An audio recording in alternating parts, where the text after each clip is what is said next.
शिव और पार्वती का विवाह। हिमालय के राजा हिमवंत और उनकी पत्नी मीना देवी शिव जी के भक्त थे।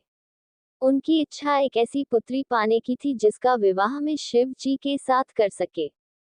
मीना देवी ने शिव जी की पत्नी गौरी देवी को प्रसन्न करने के लिए कठोर तपस्या शुरू कर दी। कई दिनों तक वह बिना खाए पिए तप करती रही। गौरी देवी ने प्रसन्न होकर मीना देवी की बेटी के रूप में जन्म लेने का वचन दे दिया। गौरी देवी ने आग में कूदकर अपनी जान दे दी। इसके बाद उन्होंने मीना देवी की बेटी के रूप में जन्म लिया, जिसका नाम पार्वती रखा गया। पार्वती ने जब बोलना शुरू किया तो उनके मुंह में पहला शब्द शिव ही निकला। बड़ी होकर वह बहुत सुंदर युवती बनी। इस बीच शिवजी ने अपनी पत्नी की मृत्यु से दुखी होकर लंबा ध्यान शुरू कर दिया था। हिमवंत को आशंका हो रही थी कि शायद शिवजी गहन ध्यान में होने के कारण पार्वती को पत्नी के रूप में स्वीकार न करें। उन्होंने समस्या के समाधान के लिए नारद को बुलाया।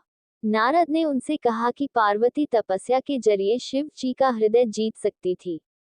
हिमवंत ने पार्वती को शिव जी के पास ही भेज दिया। पार्वती ने दिन रात उनकी पूजा और सेवा की। शिवजी पार्वती की भक्ति से बहुत प्रसन्न हुए, लेकिन उन्होंने उनकी परीक्षा लेने का निश्चय किया। उन्होंने युवा ब्राह्मण का रूप धारण किया और पार्वती के पास जाकर कहने लगे कि भिखारी की तरह रहने वाले शिवजी से विवाह करना सही नहीं होगा।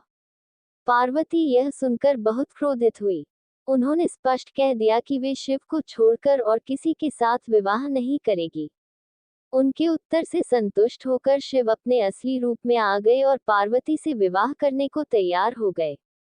हिमवंत ने धूमधाम से दोनों का विवाह कर दिया।